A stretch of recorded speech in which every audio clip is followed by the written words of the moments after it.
Hello and welcome to season 4, episode 21 of Dualistic Unity. I am not convinced that the limitations I perceive are as real as I think they are.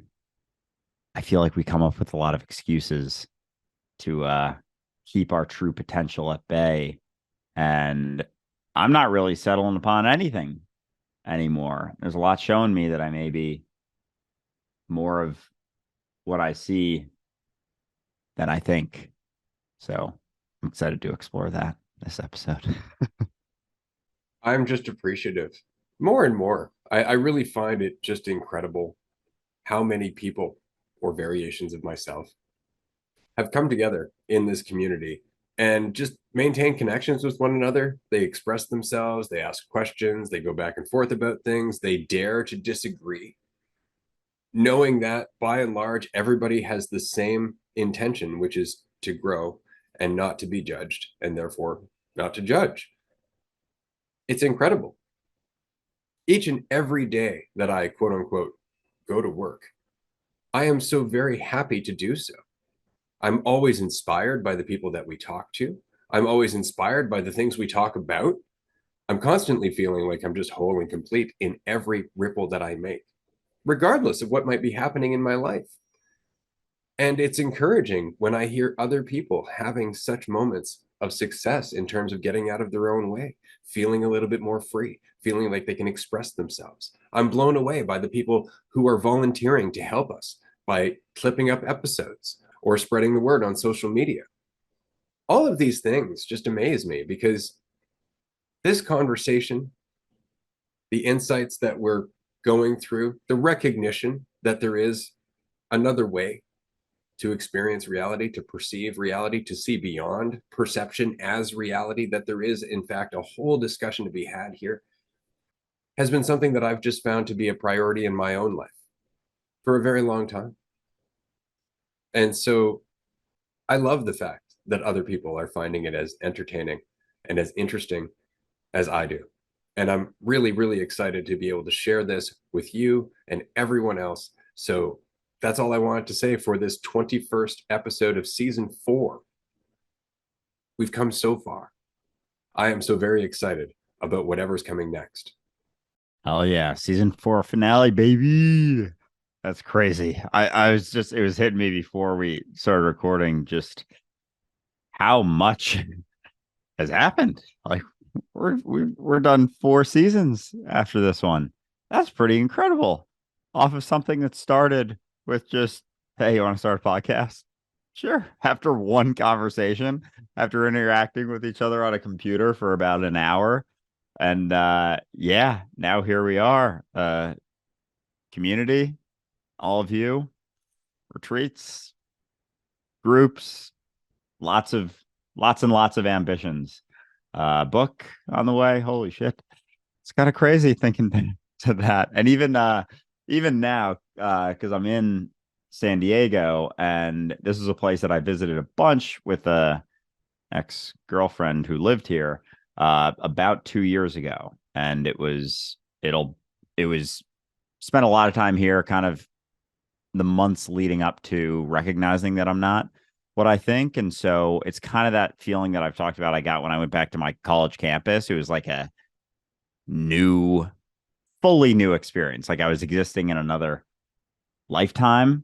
And so that's how it's felt around here because I spent a lot of time in the area that my Airbnb is without really noticing it until I've been walking around like, holy shit, I've been there. Oh man, I've been there. But it was such a different mentality that it's like it was a completely different lifetime. And so, yeah, whether it's that or being in a familiar spot that seems simultaneously unfamiliar, getting hit with some deeper insights today. And yeah, but it's been quite the ride. So it's been a lot of fun. I appreciate everyone for joining us on this and being dualistic unity in your own life.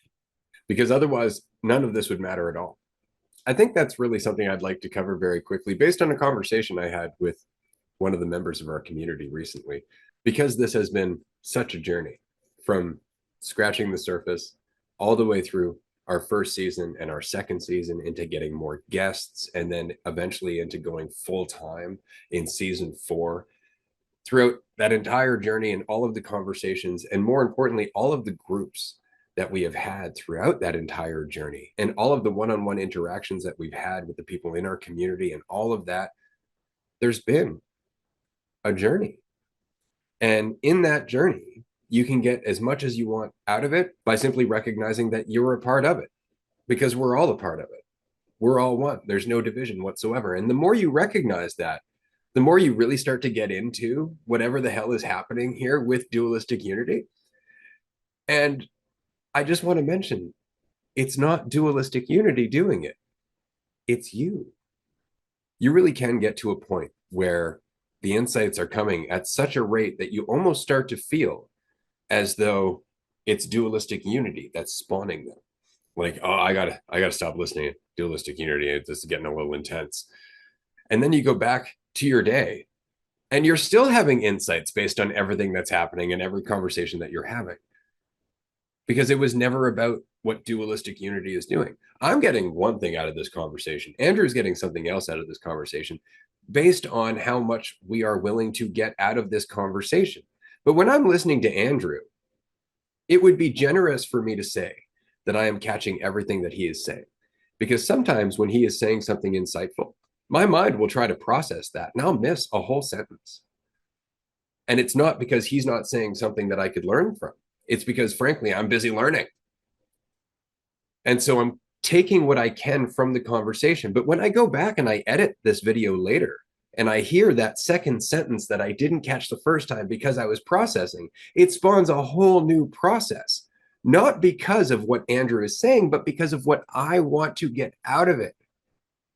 So the episode changes for me in each iteration of my experience of it, because I'm changing. So it's not the episode doing the work.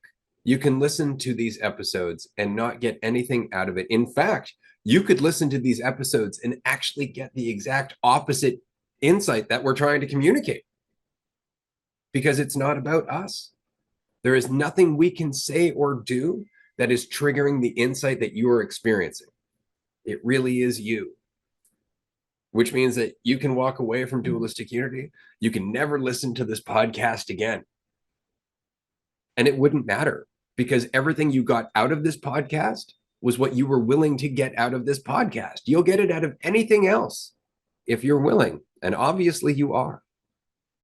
Oh man, the amount of times that I've gone back to listen to or clip up an old episode and hearing stuff that we were talking about like that week, thinking that the week that I was currently in was the first time that I had ever had that insight. And then I go back and literally listen to myself say it, or listen to you say it, and it looks like I'm following along. Like the number of times that that happens is unbelievable, because I'm hearing it. You can hear the things, and people have expressed this as well in some of our groups, how it's just hitting them what this all means, because they've been caught in the concept of it. They've been caught in an idea of it, creating an idea of what it is this conversation is, and the application, the experience of what we're pointing to, what we're talking about, is not the same as any idea that you hold on to. Like, it's never what you think is literally never what you think. You can't even think about this adequately and get it or know it. It's not even something that you can get. It's what you are. You getting it is kind of distorting it in a way. And so it's exciting though, because it means that everything's always new and fresh, because you're always new and fresh. Your perspective is always new and fresh. We were talking a little bit this morning on our Raw episode about how people get into their loops and their habits, and they think that nothing ever changes about their life, because yeah, sure, maybe it looks the same, but each and every experience, each and every day is entirely different, no matter how similar it feels, because you've changed, and the perspective from which you come from and are listening completely changes. And I am very much a great example of that, because You can go back to the early seasons, and we're not saying things that are that different than what we're saying now, if at all. If anything, we covered pretty much the extent of what we talk about for the most part through season 1 and 2. And then beyond that, it's like deepening into it, expanding on it, seeing it from different perspectives, sharing things in different ways. But it comes back to the same recognition over and over and over. You're not what you think. You're whole and complete as you are. There's nothing you have to become. There's no way to become anything else. There's no way to know, no way to know what's to come or even what is here and now. But it's those same sort of insights, just seeing them from different points of view because they hit differently. And today I'll pass it back to Ray, but definitely that one, the lack of division, is making me very curious right now, just how much our story, our idea, even that, okay, yeah, we're not divided, but there's still me. Like there's still, and it's like, yeah, but it's not your idea. So even the body, I don't know, making me curious just about what potential really means. Now that's interesting because I've been having this conversation with myself for a long time. So when we started season one, it was very much, okay, this is great. Let's get into this because I really love this conversation. And over the course of these 4 seasons, I have learned quite a bit, but the majority of what I've learned has come from the community itself, has come from the interactions with everyone, and from seeing the growth of this and why it's growing. Because I know from our many conversations and my background in marketing and sales that this is not growing as a result of us being savvy marketers. The community is not growing as a result of some giant advertising campaign. It is growing because the content itself is valuable to people. And for me, I find that to be really interesting because it coincides with my own journey into recognizing that I am not what I think and that what remains is what is. And so I find it really interesting that if you look back at my video from 2005, I'm talking about the fact that regardless if I'm in the bush or I'm surrounded by people, I am still alone.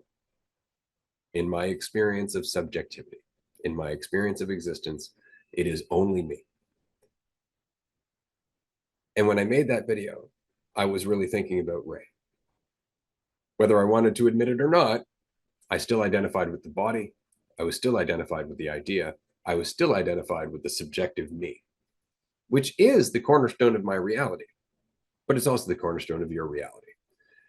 And so over time, what I've recognized is that, as I said to you, there's no difference between recognizing that it's all you or not, except in how you experience it. And so I've reconciled that more and more over the years, realizing that it's always just been me.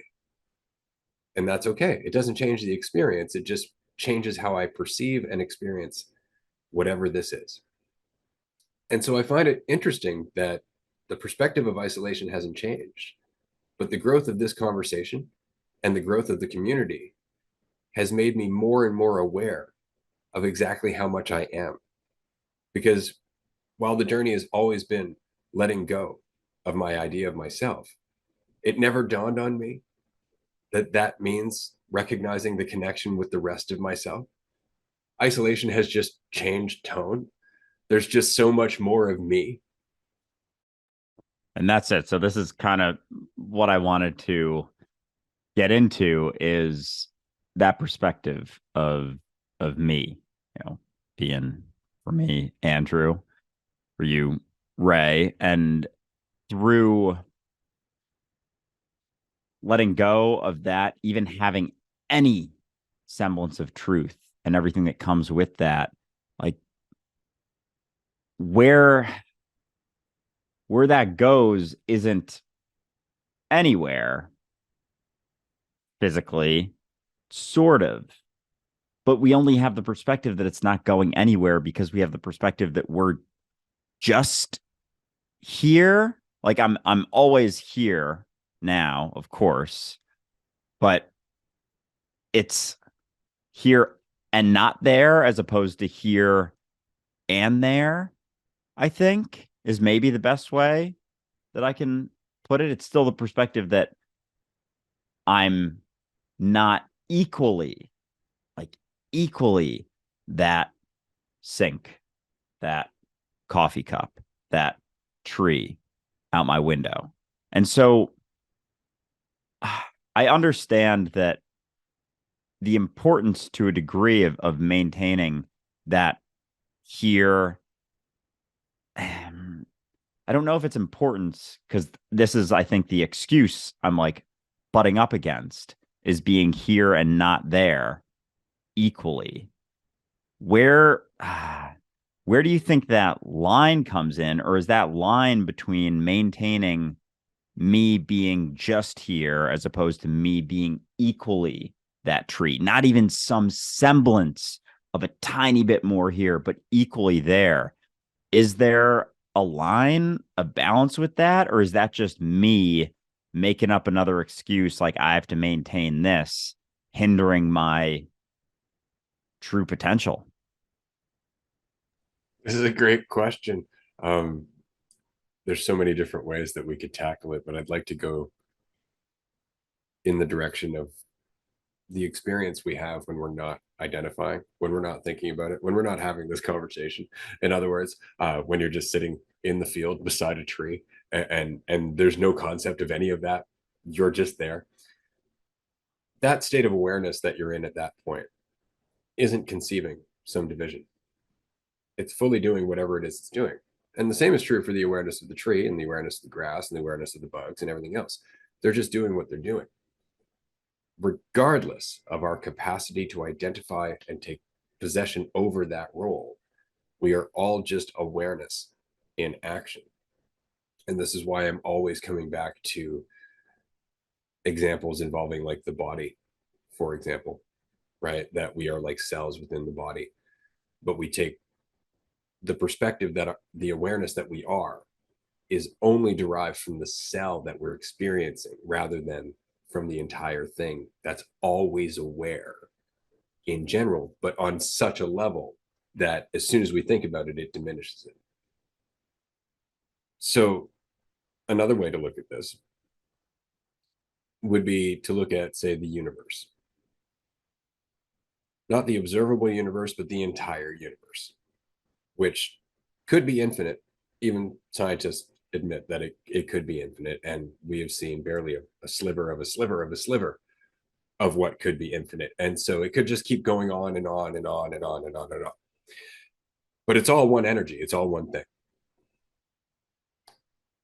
Now, if you were to look at the inside of your awareness, and when I say inside, everything that you could possibly imagine or feel within your awareness, and you just kept doing that, looking for more and more and more and more and more and more and more and more and more and more and more and more, you would find that it is comparable to the universe in how many things are in there.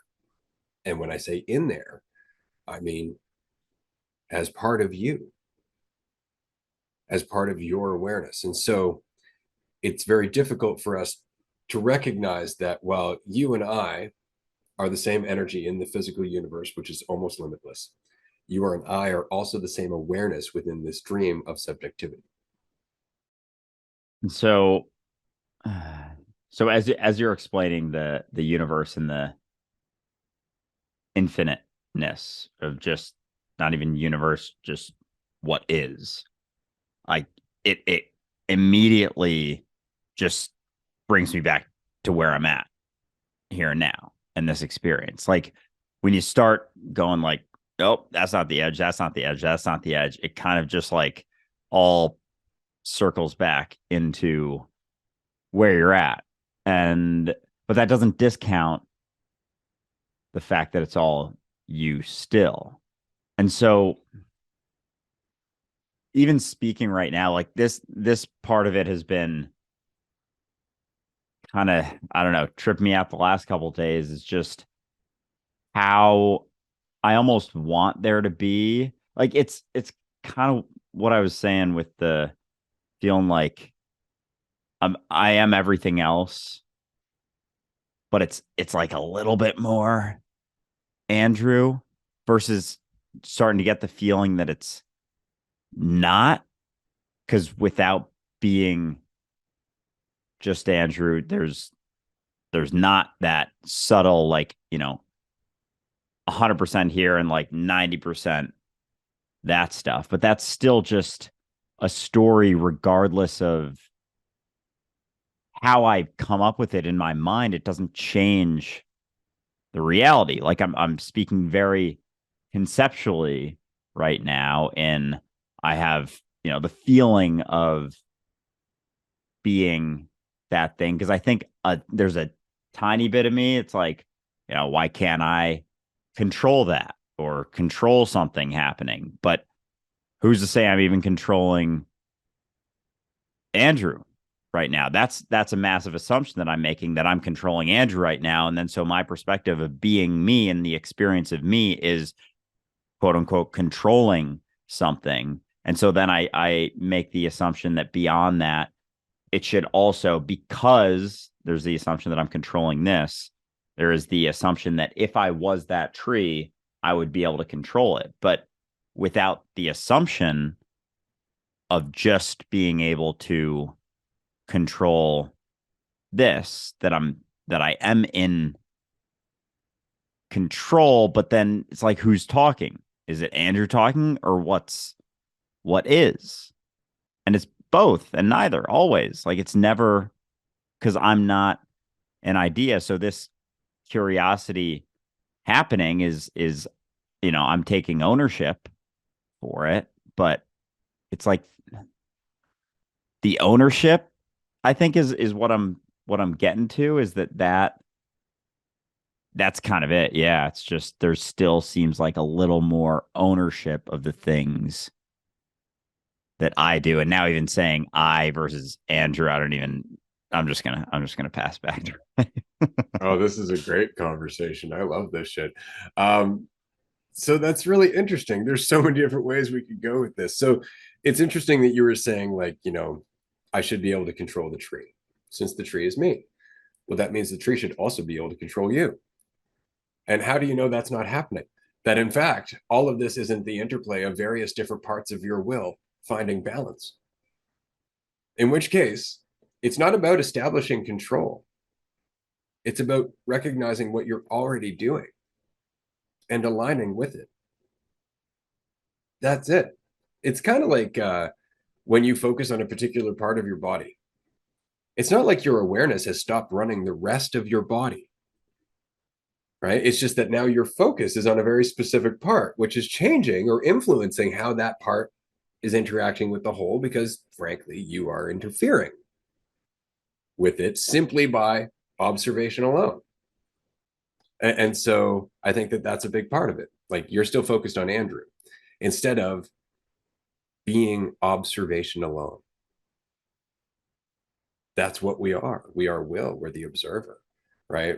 But how much is the influence of that observer deterred by the narrative that the observer chooses to play or attach to? Yeah, there's this. And just to clarify, with the tree control was hypothetical, given my assumption that I have, my false assumption that I have control of this. Hypothetically, if I feel that way, then I feel like that expansion of quote unquote expansion of me goes to the tree. Then that's where, it's still a component of the illusion, through thinking that it's not already happening. Like that, as you pointed out, is the assumption that I'm settling upon, is that I'm not already doing everything always. Because who's thinking that they're doing everything? Like, you if you're maintaining the idea of yourself, you think you're the one doing it, but you're the one doing this. Also, it doesn't discount that it's also that happening, but you are making a massive assumption that it's not already being played out by you. And so then that's like, any of the recognitions of uncertainty, or the recognition of flow, that you can't escape it no matter what you do, that you're always in it, because you are it. You are, as deep as that goes, it. And we stumble and get caught up because we think it's not already what's going on. That's the assumption that I'm making from the perspective of thinking that I'm a little bit more this. That's again just a thought, just a conceptual idea. And it comes with the assumption that I'm not already doing everything all the time. So it's not like, before this, I was like, okay, well, then if that is the case, why can't I? Like, who's saying that you aren't already? It was me. Yeah. And that's really the fun paradox about all of this, is that everything is already doing everything because you're everything. And so this is the experience of it. But if that's the case, then how do we influence it? And we are. We always are. We tend to forget that because you see, we're oversimplifying the question, right? We want to do things like move the tree, for example. And I know, I understand. I want to say this very clearly, that I have spent many, many, many hours staring at something on a coffee table and wondering, why can't I just slide that across the table? And I've spent time letting go of the idea that there was a table, letting go of the idea that there was the thing, or even in me to move the thing, tried to feel the thing, tried to recognize. I've gone through all of this stuff for sure, many, many, many times. And I want to say that somewhere in that removal of self, in the recognition that you are already doing it, there is a whole other basket of insight. There is a whole other experience happening there that is such a tricky thing to maintain, because it is the very act of not trying to maintain anything. It really is the experience of just letting go. And if you're letting go, the question becomes, why do you have to move anything? Why do you want to move anything? What is it that you are hoping to achieve? And if you're trying to prove something, that's the problem. You don't move your arms to prove that you can.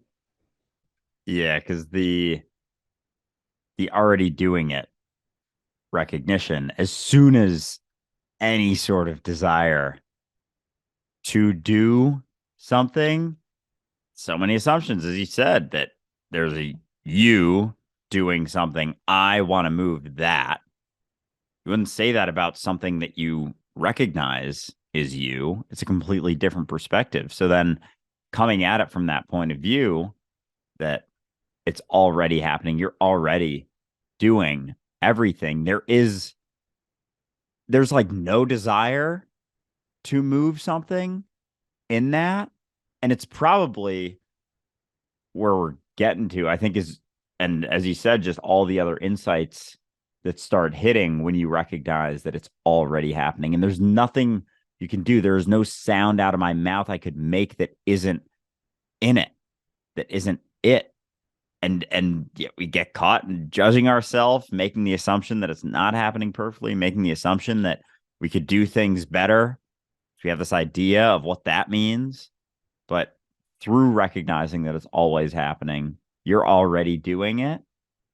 Like the whole perspective of what doing is changes. It's like a deep, deep, deep relaxation in knowing that you can kind of like do no wrong.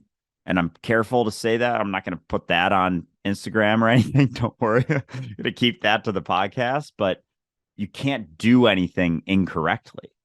Like there's no way to. And so it really is our state of being, our mentality in the moment, because that does shift with that recognition that you can't do anything incorrectly. It's like you almost drop into the experience, like we've said before, kind of slide into the groove that gets unlocked through how relaxing it is to recognize that you can't escape it. Like you can't do anything that isn't already it, and you're already doing everything, just coming at it from the perspective that that you're not. So there could even be something, quote unquote, more that you could do, which is impossible. You're already doing all of it everywhere all the time, here and now. So you can't do more. So thinking you could do more or do something else is thinking that you're just you're back in the idea, back in the conceptual idea, but you're already doing all of it. But not Andrew or Ray. And this goes back to what I was saying earlier about the biggest insight that I've been learning over the last 4 seasons regarding our community. See, the more I let go of Ray in the narrative, the more I'm letting go of Ray in the narrative. See, it's not Ray in the narrative that's actually letting go of anything. Ray is not doing anything. Ray is just embodying whatever movement of the whole is happening. But as that happens, oh, this is hard to explain.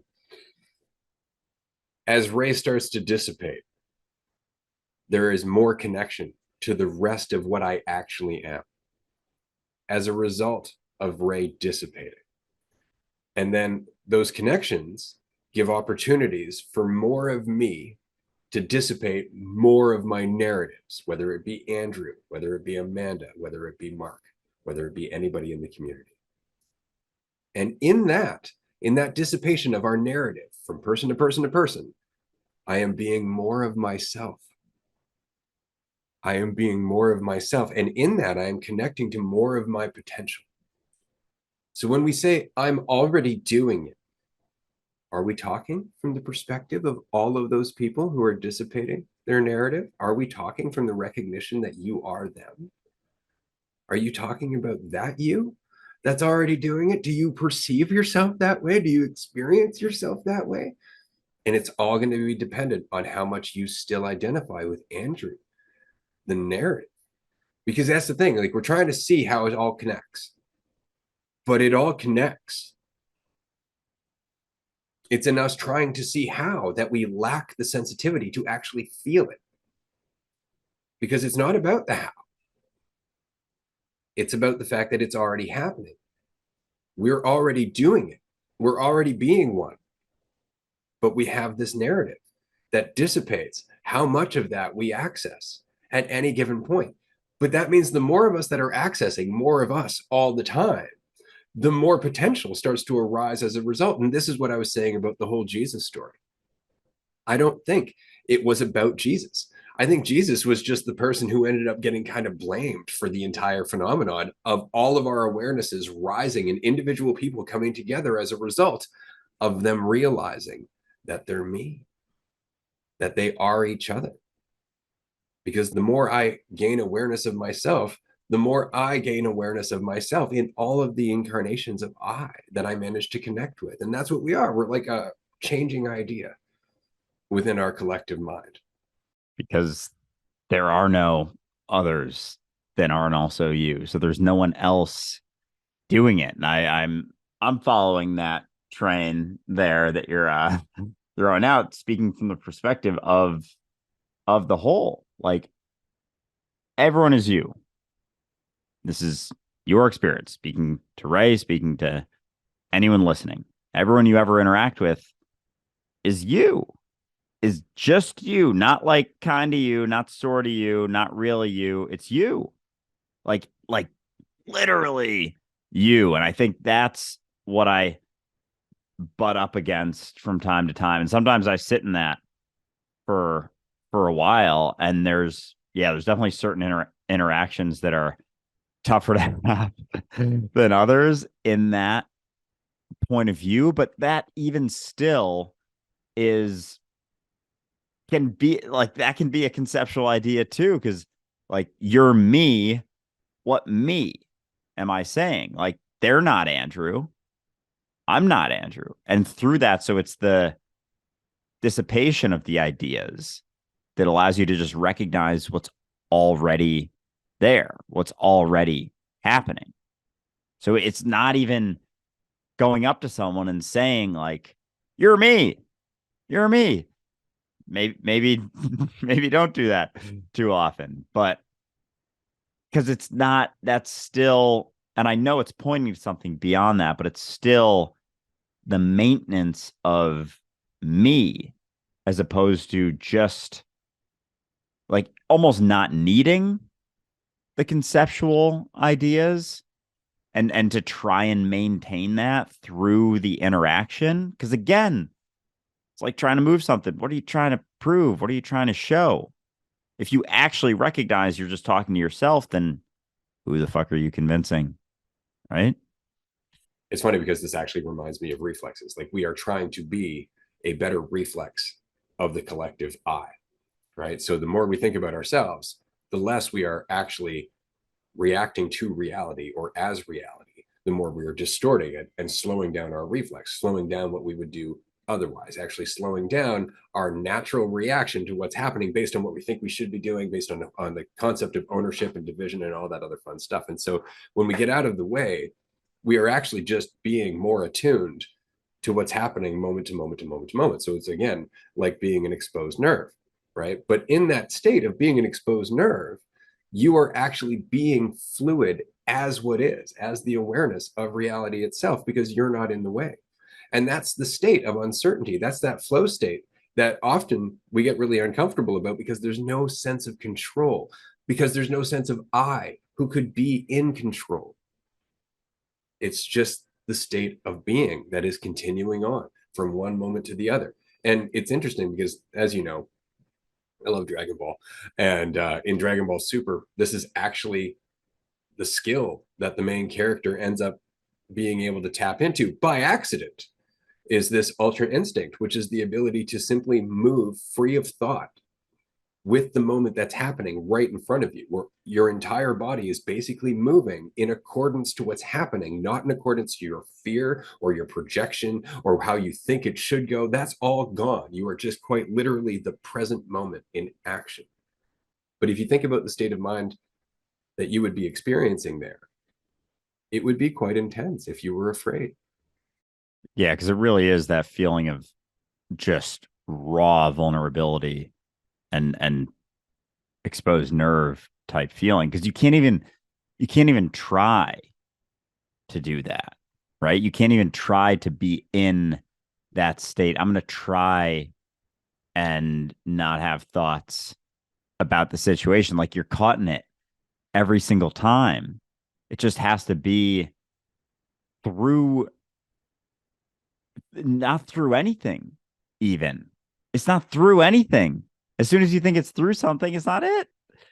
You can, and that's a bitch of fucking communicating this stuff is that, you say words and pointers or whatever. Like I was going to say, recognizing the reality of uncertainty, just how you don't know anything. But that isn't what gets you there because someone can just look at that and be like, oh, so I just have to do that. And it's pointing to something that you can't even say necessarily what it is. It's just what's left. It's like we're all settling upon things on varying degrees. And it really is just what's left when you're not settling. So it can't be something that you settle upon in order to try and do. It's just that's the work is continuing to recognize just how much you settle upon, even deep, so much deeper than the idea that you know what's going to happen next. It's like there's a lot of assumptions, even way, way, way, way deeper than that, and so many just that are here and now that I'm continuing to make all the time, and so it's working through those, and it's almost as if this ultra instinct type state is what's left when there aren't all of these conceptual assumptions about you versus anything else, because there is no you versus or you as opposed to. In that, every single time you're maintaining an idea, and that's not it. And there's a plethora of assumptions that come with just that idea, just even using the words you and me. There's so many layers to that we maintain, and about being what we think we are, which we never are. So it's just not needing to maintain those ideas. But in that, as you said, if you're if you don't have that faith in yourself, like that is very, very, very raw, a very raw experience to have that degree of a cessation of certainty. Because like we think it changes so much, but it really doesn't. It's our maintenance of the ideas that keeps us in thinking that it changes anything whatsoever. Like, yeah, you're already doing it. It's just you don't have to maintain those conceptual ideas quite so rigidly. Exactly. But that's the whole point, is that it's not about just diving into uncertainty, because that's intense. That's the reason that we have such traumatic experiences on high doses of psychedelics, or even just in moments of like near death experiences, stuff like that. Like that can be quite traumatic to suddenly come close to the present and recognize the nature of uncertainty and how raw and vulnerable that state actually can be.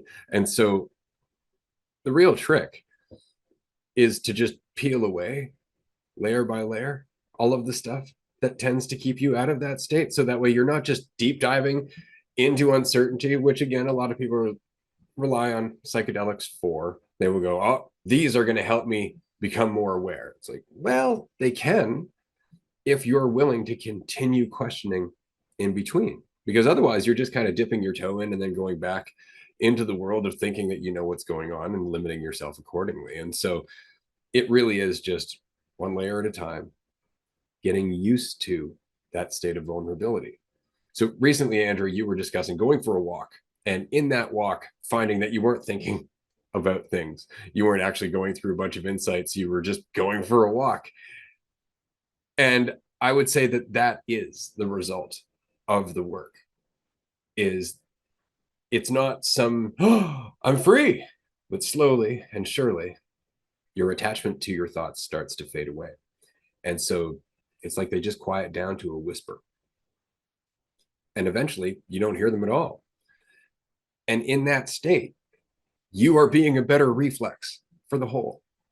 That's it. That's all it is. It's really just being at peace, not thinking about your shit and existing in the world, but not in a way that you are trying to do. Not in a way where you're like, okay, I'm going to stop thinking about myself. I need to meditate. I need to breathe. I need all of that is making the problem worse. It really is just picking away layer by layer by layer at the need to be or do anything until finally you are just left with what is, but in an organic way that doesn't require any additional work, that doesn't require anything other than just time and the willingness to surrender. That's it, but it's layer by layer. So you don't have to have some deep dive psychedelic experience just to get closer to reality. You are, in fact, closer to reality each and every moment by virtue of you just not getting in the way moment by moment by moment. And so that's why you will find it easier to talk to people. You will find it easier to connect with people. You will find it easier to empathize with people. And none of that is the result of more thought. None of that is the result of all of this processing in your brain, because that stuff is starting to fade away. So where is it coming from? It's coming from the intelligence that you are. It's coming from the connection that's already there that you're no longer interfering with simply because you're not taking ownership. You're not taking the idea that you can take ownership so seriously. And so you're not dividing yourself from the whole. You are actually embodying more of our intelligence, more of your intelligence, more of intelligence itself. And again, as you start to do that, you start to do that, which means I start to do that. And everybody else starts to do that to various different capacities. And we can fight it if we want to, but how many of us are going to continue to fight it if you really are committed to growing? Funny, as you were talking, I would have a thought come up and you would like answer it or say it like right away. It happened like 3 times. I was like, oh, I'm curious about it. Oh, there he goes. Oh, curious about that. Oh, there he goes. Oh, and it was like kind of seamless right there. So that's always funny. But it does really come down to what's in the way. Like what's in the way of that recognition, as you said, like what is telling you that you're not already doing all that stuff, and the thoughts that are in the way, like our thoughts really are the thoughts we mull through. The noisy mind is all about me. pretty much to some degree, to some way, shape, or form involved in me. And then there is a difference I've felt when, like, the thoughts I'm having, and I always laugh when this happens. I notice that the thoughts I'm having are just about my environment. Like, it'll be like, oh, that's a really pretty tree. And that's like the only thing that I hear. And then I start laughing because, like, there's still some thoughts, but there's nothing even close to who the fuck would ever resist a thought that says, that's a really pretty tree. That's a beautiful flower. Oh, that dog looks cute. Those aren't the thoughts that we resist. The thoughts we resist are the ones all about us and me. And so it's recognizing that, yeah, it is a tool. It's just a tool. And there is a use case to it. And when you're, when it isn't so involved in you maintaining the story, defending the story, concern for the story, like, you can actually start using your mind. Like, I'm pretty sure almost no one is using their mind, like being used by their mind, but they aren't using it. You think you're using it from time to time, and, like, you're almost never. Like the phrase beautiful servant, terrible master, the thing, like, that's very much the case, but it is until, and the reason it can be a master is because you have this idea of you that you believe to be the truth of what you are. And as soon as you recognize that's not the case, it becomes a servant. It becomes a sort of tool that you can utilize. But even just recognizing, as you were saying, the cessation of that thought, going on a walk and just not having so many concerns anymore, you're finally experiencing reality for what it is. And we think, oh, I'm not doing anything. Like, you are, though. That all of those thoughts were getting in the way of you having any semblance of a experience here and now. And there's so many impacts of that that we couldn't even get to all of them today if we wanted to. But the recognition of one mind being, as your mind changes, your mind changes. Your perception of your individual mind is the entire mind changing. And so there's nothing you have to do. It's just, like, even that, just nothing you have to do because you're already doing all of it. You can't do anything. Like, you can't have this idea of doing something even. I mean, you can maintain that for sure, but it doesn't change the fact of what's actually happening, which is doing everything. And so it's just how well you can recognize that. But even that is still, not a recognition that's even possible to genuinely have. Just what you are. It's so funny because what we're saying is that you don't have to do anything to be what is in motion. And yet, look how much work we feel like we've done to have this conversation, to even get here to our 21st episode of season 4, in terms of peeling away insights and digging away at questions and letting go of assumptions and all that stuff. And it's funny because we'll always perceive it as we are doing the work, because that's the experience that we're having. Yet the division in that statement does not exist. We are all just part of the whole in motion. We are always on the ball, as it were, because we have to be. There is no division. It's just that we make a narrative that somehow we're doing it rather than it's being done through us, as us, right? We tend to forget that. Like, it's so easy to go, oh, source consciousness has a plan and we're all a part of it. And that is the danger of this conversation.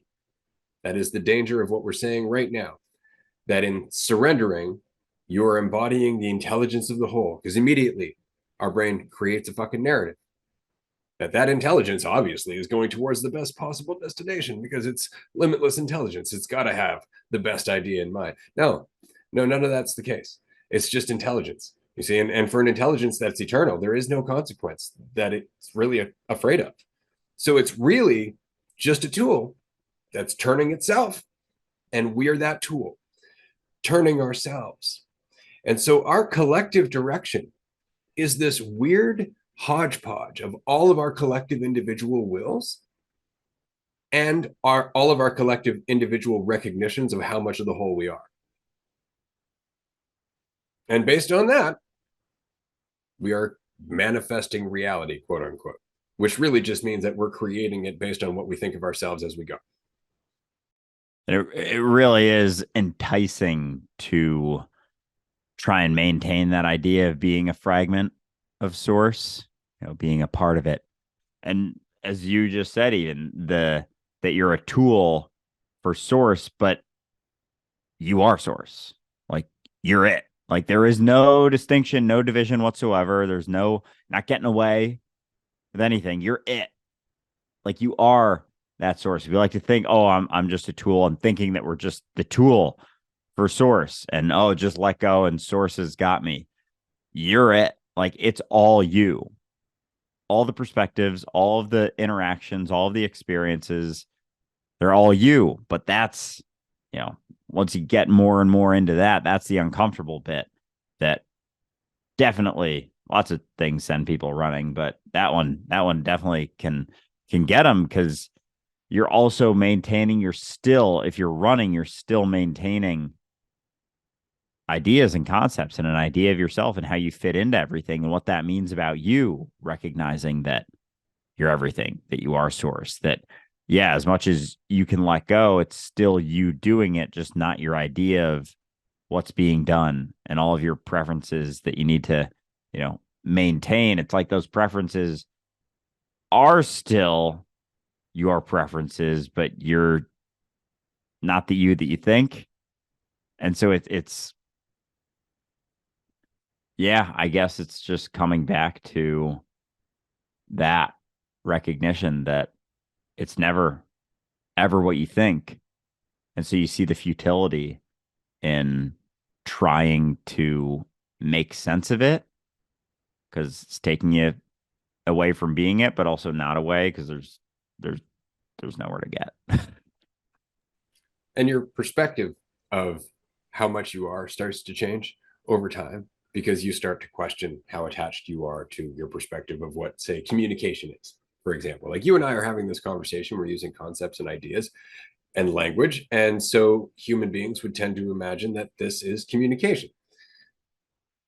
When dogs bark at each other or when dogs do any kind of body language in relation to one another, do you think that they're passing on information to one another? It may not be concepts like, hey, it's Tuesday at 3 o'clock, but they're passing on how they feel, whether or not they feel secure, whether it's their territory, whether they're friendly, that kind of thing. And so there's information that's being transferred between two dogs by virtue of something that you and I would more than likely not call communication. But to them, it's communication. So then you can go, okay, so that's what communication is two sentient beings interacting with one another through body language. But then you take plants, for example, and plants communicate through subaudible clicking noises beneath the ground in their root systems. You can hear it. You can actually measure this with a microphone. It's crazy. You can go and look this up. So is that communication? Well, obviously, it's between two beings, but are plants sentient?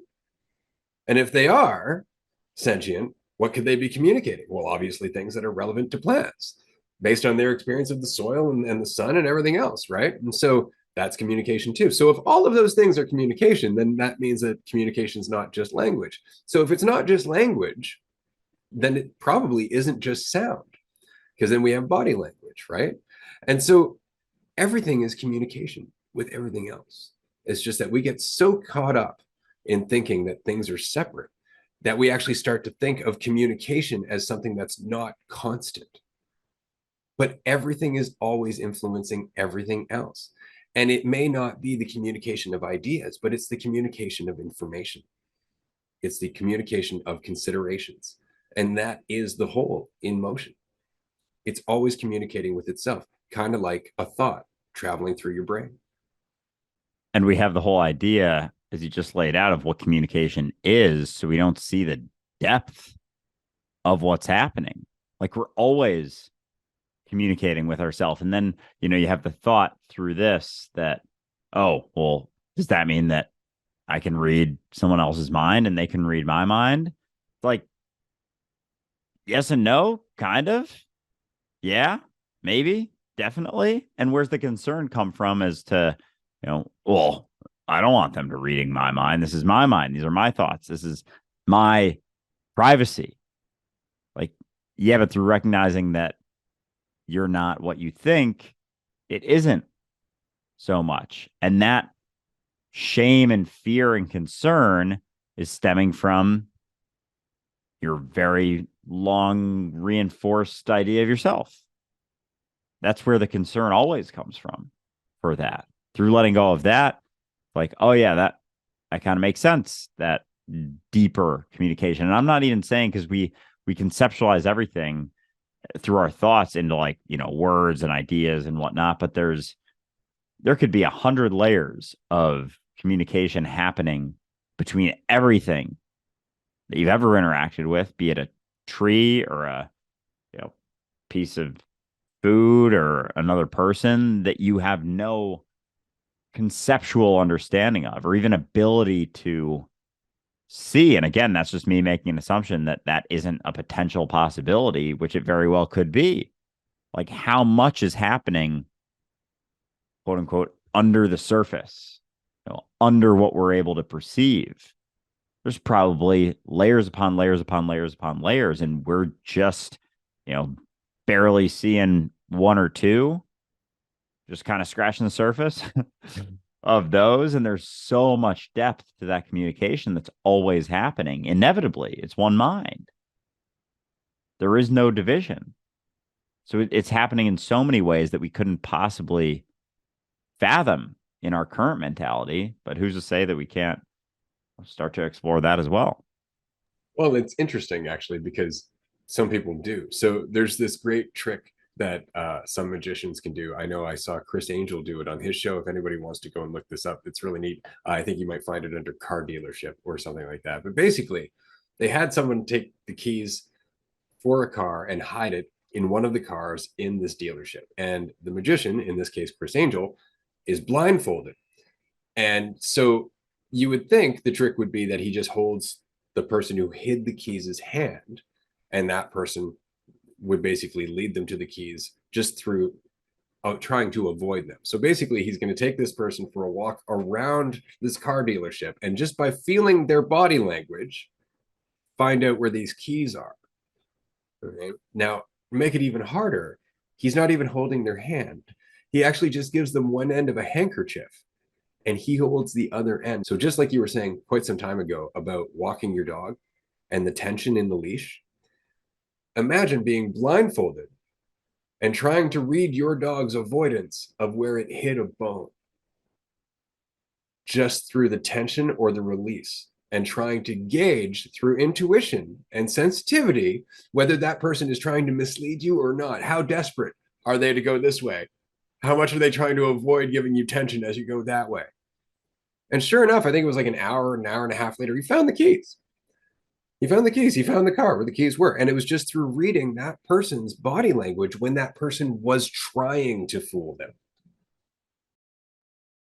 And so that the person leading, like, as much as we can convince ourselves that we can escape that sort of like the epiphenomenalism type things, like we can escape what's inevitably going to happen. Like we can't truly hide that recognition. We can't truly lie to ourselves without knowing kind of what we're doing with that. And so having that sensitivity and that ability to just be so attentive to that experience, to be so quiet in yourself and, concern of what's happening, what it means about you. Because even in that situation, Chris Angel, like if it's sort of like being broadcast or filmed or something, there could be a buildup of a certain pressure. Like I need to find this, and that would just hinder his ability to do so by a ton, especially when you realize how sensitive and attentive you have to be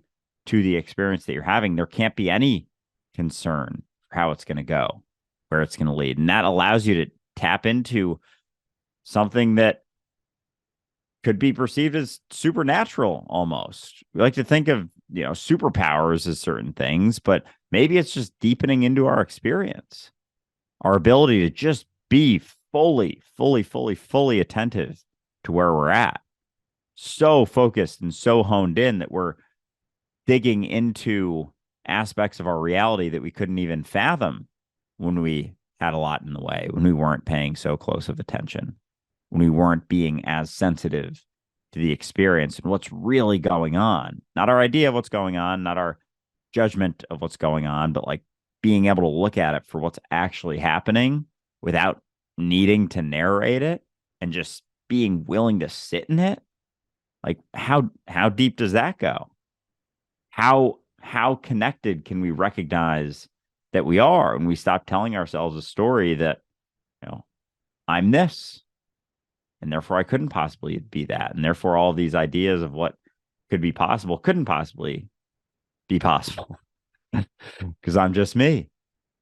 But that will always bring you out of it because that's when the concern begins to arise even more heavily. So without that, I don't know, makes me wonder. Makes me wonder how deep that goes. Well, and it's interesting because we always think of it in terms of something like flow state, which we know always improves our performance in almost everything that we're doing. But what we're saying is that it's not just about individual flow state, but rather like a contagion of flow state traveling within our collective. So it's not just you experiencing flow state, particularly if flow state is becoming an increasing part of your life, but it's all the other people that you're impacting who are also experiencing more flow state. And thus the entire thing is experiencing more flow state.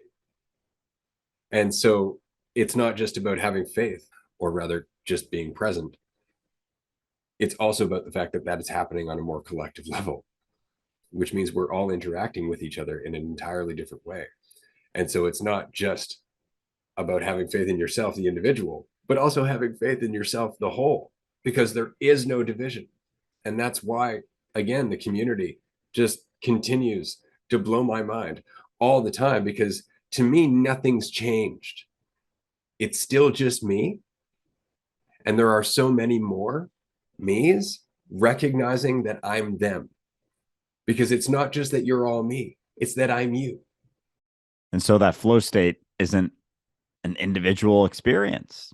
None of our experiences are individual. We're just over here trying to do them and take ownership for them and thinking that we're the ones making it happen, which we are, but we're not.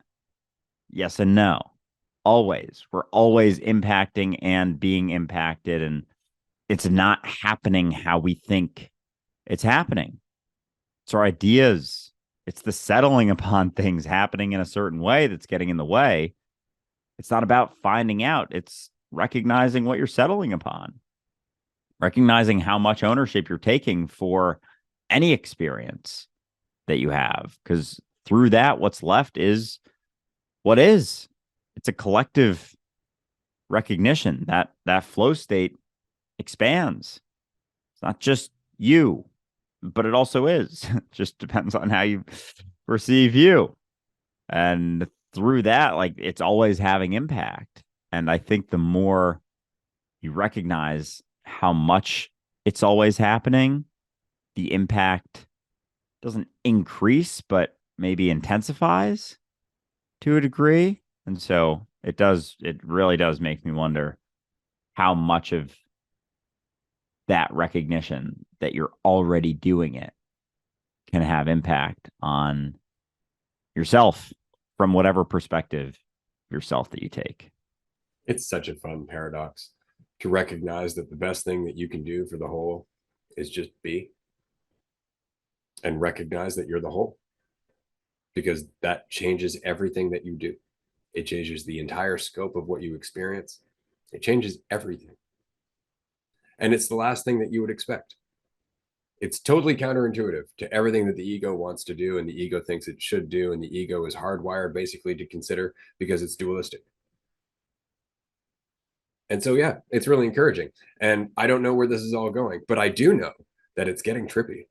I do know that it is absolutely surreal to me to have known this for as long as I have, and to see that it continues to expand, and that having more people involved with this has not taken away from the point. It's just revealed more and more of what we are.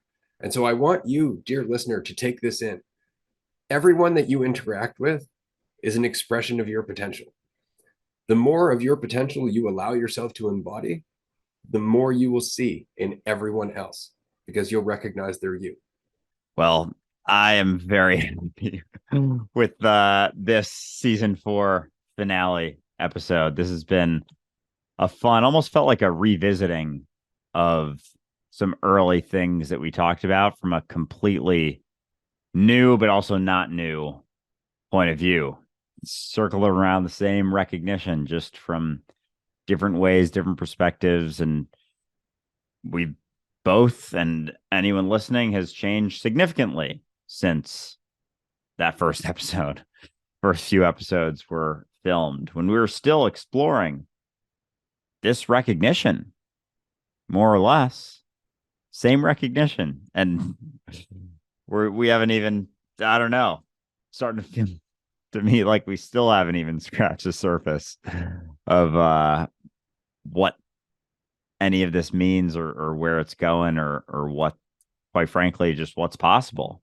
So I appreciate everyone for sticking it out with us through 4 full seasons of Dualistic Unity. It's been quite the ride, and it couldn't have happened without you. Absolutely. I think it's interesting because you were saying that we're just scratching the surface, but it's what we mean by we're that continues to change. Because as we come together, as our listener continues to commit to their own path, that is us going deeper and deeper and deeper, one person at a time, despite the fact that it's all one person, like a changing habit or a changing mind in general. So this has been great. A lot of fun. There's lots to come in season 5 and beyond. Do keep in touch with us on Patreon if you haven't already joined us, because we are having more retreats, more events. We have a lot in the works. We're working on a book, as Andrew said, and there's a ton of other stuff that we want to get back into, like the Tao. We have a business plan that we're currently working on. We have lofty ambitions because, frankly, there's no ceiling, because as long as we have you, we can do anything. So we appreciate you sticking it out with us, and love you very much, and look forward to chatting with you on Patreon very soon. Bye, everyone.